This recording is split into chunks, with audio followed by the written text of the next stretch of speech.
Last Friday, I got to be a part of a wonderful Jewish holiday tradition at the Hillel Foundation of Harvard University.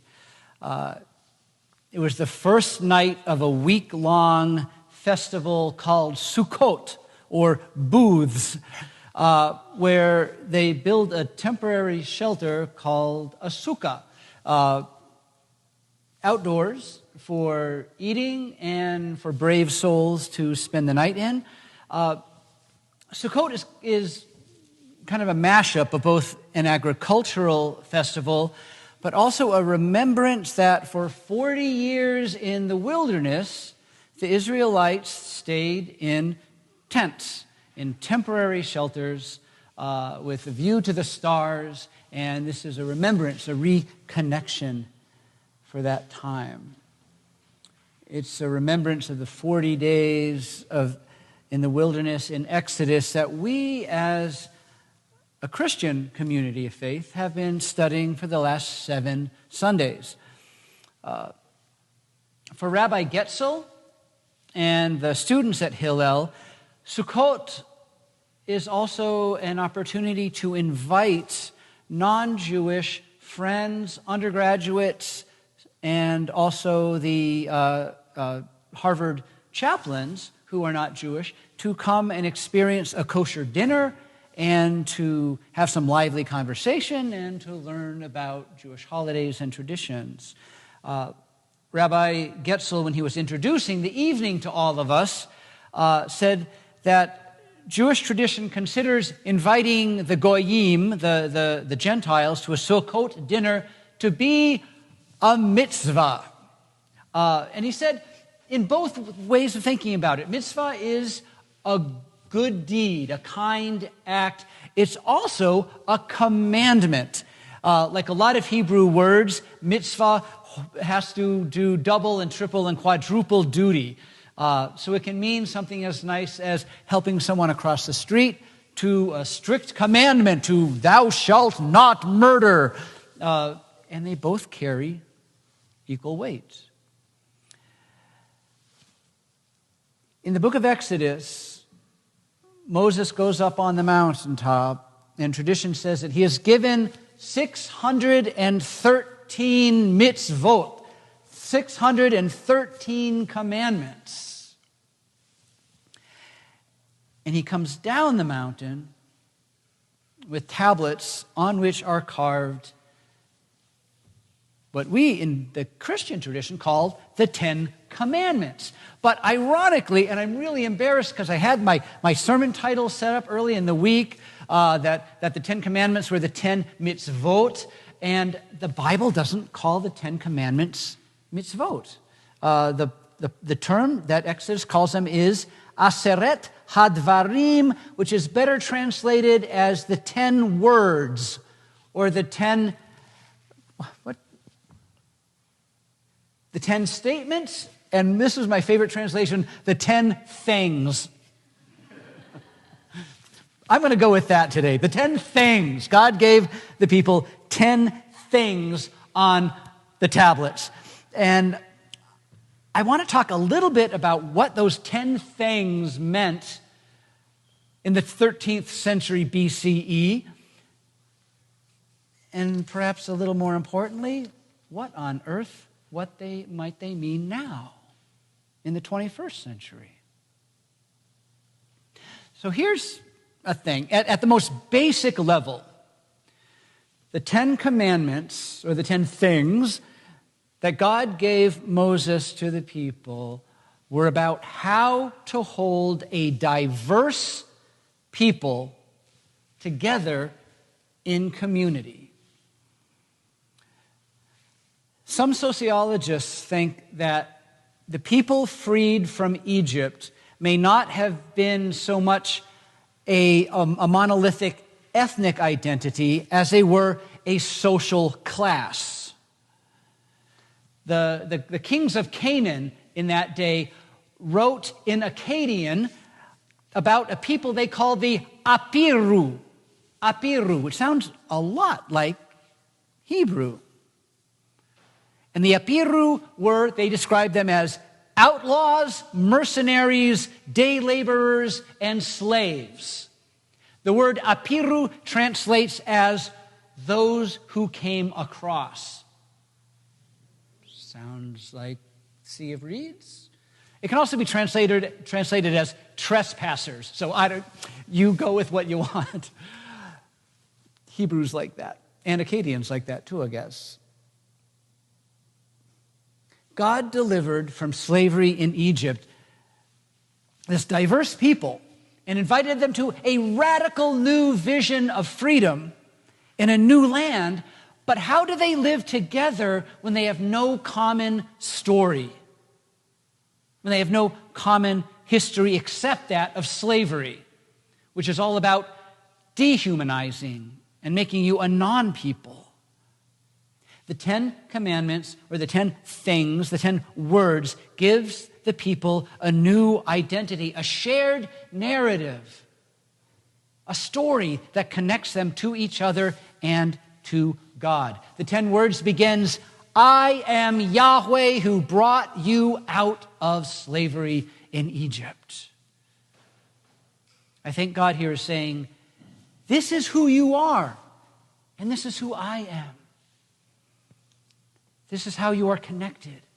This is how we are connected. And these 10 things are about how y'all are going to live in right relationship with me, with each other, and with creation. Notice how the 10 get ordered. We talked about this at Bible study. The first 4 commandments are about how a people are to live in right relationship with God. You shall have no other gods before me, no graven images, keep the Sabbath, don't use God's name to curse or cause harm. And the other 6 are some pretty basic rules about how to live in right relationship with each other. It's hard to be in right relationship with someone if you kill them. So, thou shalt not kill, thou shalt not steal, thou shalt not lie or covet, and a bunch of other pretty basic rules.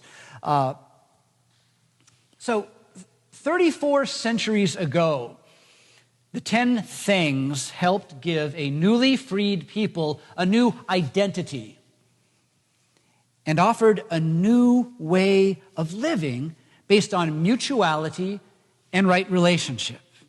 That's cool.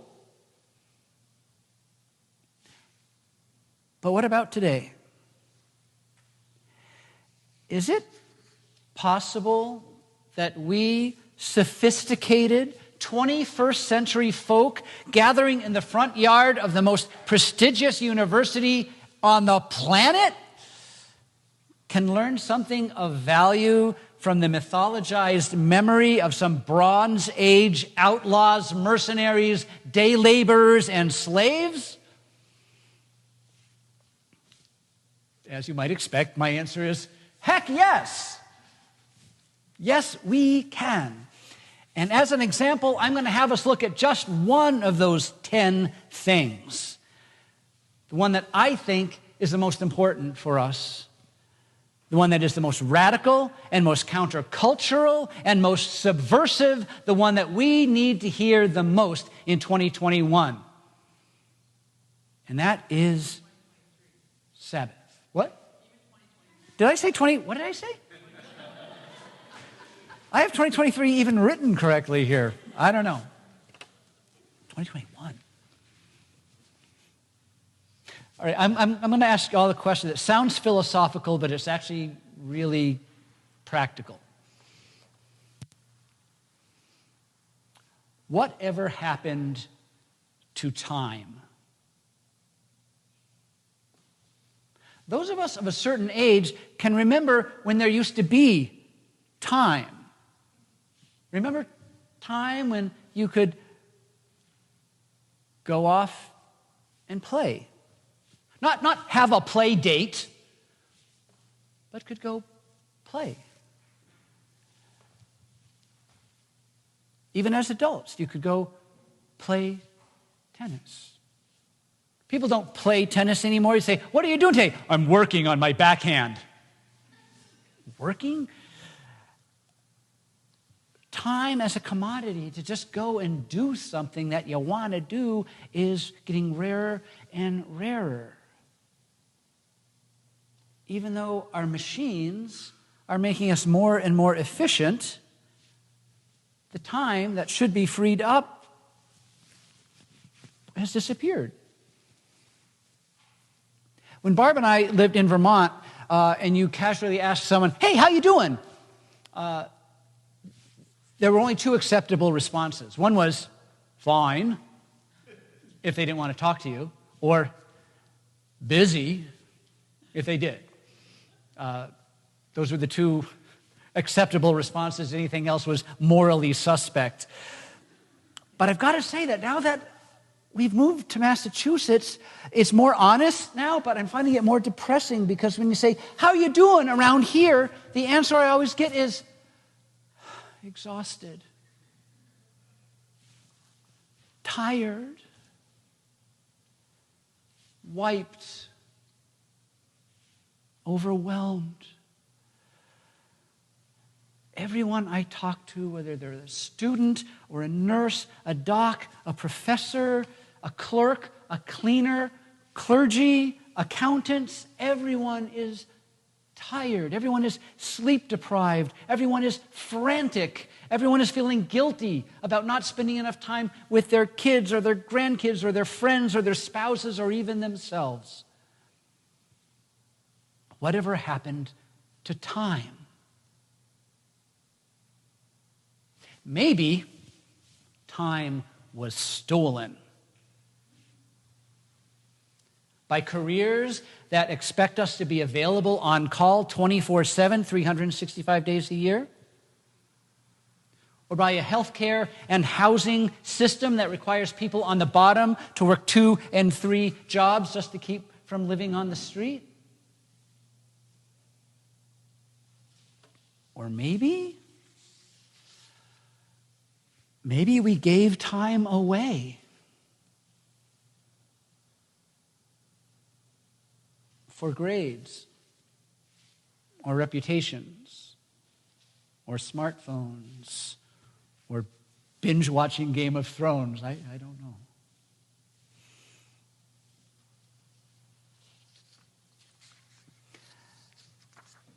I guess it doesn't ultimately matter who took time away, but what does matter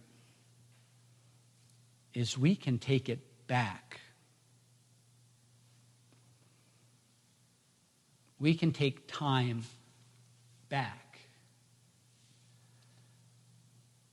What if I told you that the dusty old Bronze Age concept of Sabbath can do precisely that? Sabbath, Shabbat, the 7th day, Saturday. It's time apart. It's time away. And according to the books of Genesis and Exodus, it is a part of the very fabric of creation. And I think it is key for us modern folk to regain sanity in our relationship to time. And maybe even a key part of healing our relationships with ourselves and with each other and with the world and with God.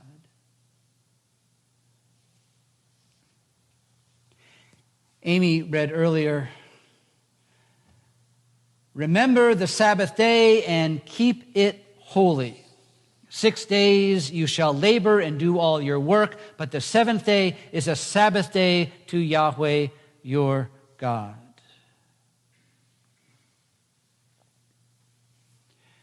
You have 6 days, sorry, I'm avoiding myself. We have 6 days when we are called to be productive.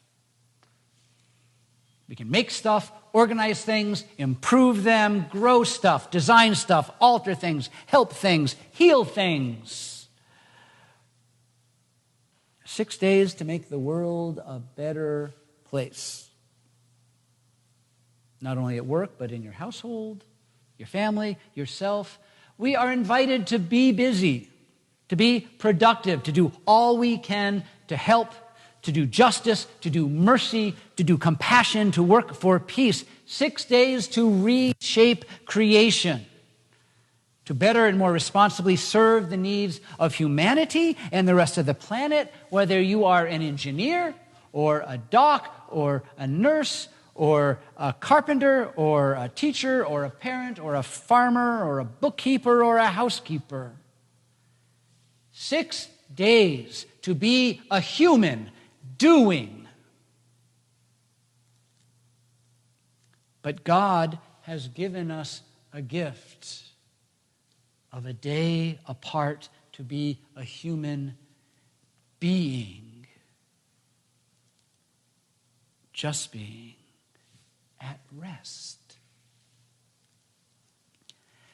Sabbath is a gift to us. Now, maybe in your great-grandma's day, Sabbath was that drag of a day when you got dragged to church and you had to not have any fun. Couldn't go to the movies, couldn't play cards, couldn't dance, blah, blah, blah, blah, blah. Ignore all that stuff. Sabbath is not a bunch of stuff that you're not allowed to do. It's the gift of not having to do anything. What a concept.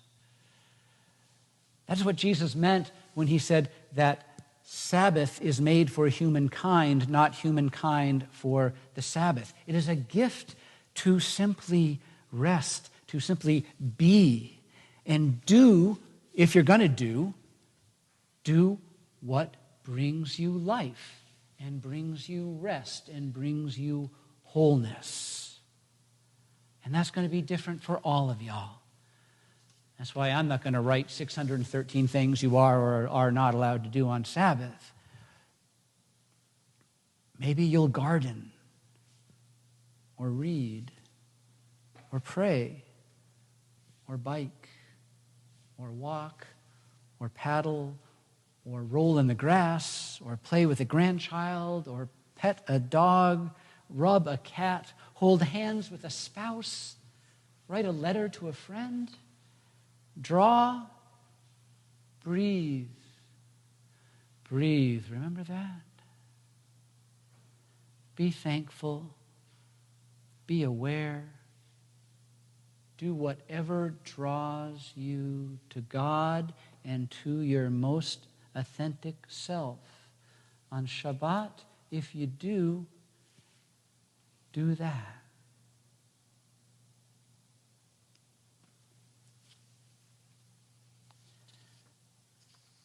So even though Exodus doesn't call the Ten Commandments mitzvot, they kind of are. It's a good deed, an action. Well, maybe it's not. Maybe it's not so much an action as it is a reorientation. A three-axis reorientation of our hearts and minds and souls. 3 axes: upward, inward, and outward. Sabbath's upward orientation goes like this. Doing Sabbath says that I trust God to handle the universe for 24 hours while I'm not in charge. Hard to give that up. And I'm also grateful to God for every good gift in my life. The inward orientation says that doing Sabbath reminds me and assures me that I am valued not solely because of what I can accomplish, but simply because I am a beloved child of God. God loves me not because of what I can do for God. What can I do for God? But because I am a beloved child. And the outward reorientation says that doing Sabbath opens my eyes to recognize that others are valued. not because of what they can do for me, but because they are also beloved children of God and my siblings. And it's a reminder that the creation, which for one day I will leave alone, is good, not because it's useful for me, but because God called it good at the beginning of creation. On Sabbath, I can look at a tree and say, that's a great tree, not because I can build a house out of it. It's a great tree not because I can make a desk out of it or I can turn it into toilet paper, but because that tree is being the tree that God called it to be. And it's part of this incredible web of life that I can leave alone. Sabbath makes me recognize that wildness and wilderness are good when they are just left alone. The Jewish philosopher Ahad Ha'am observed that more than the Jews have kept the Sabbath has kept the Jews. And oh my, how we long to be kept. We work so hard taking care of stuff for 6 days, but who takes care of us?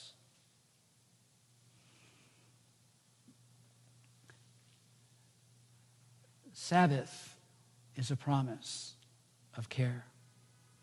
Sabbath puts us in a place to be kept and cared for because it puts us into this radical, countercultural place of trusting God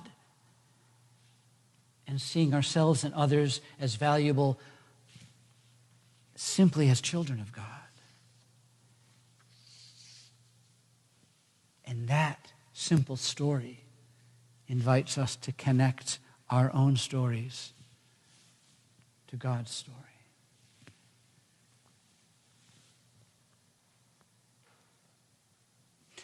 So even though Sabbath is a call to do nothing, I'm going to give you some homework, which is to do Sabbath this week. Every week if you can. To take back, steal it, grab it, carve it. Some time to get reoriented upwardly, inwardly, and outwardly. Take the opportunity to renew right relationship with God and self and fellow humans and creation. I invite you to do that even as I recognize for Barb and me, we're really bad at it.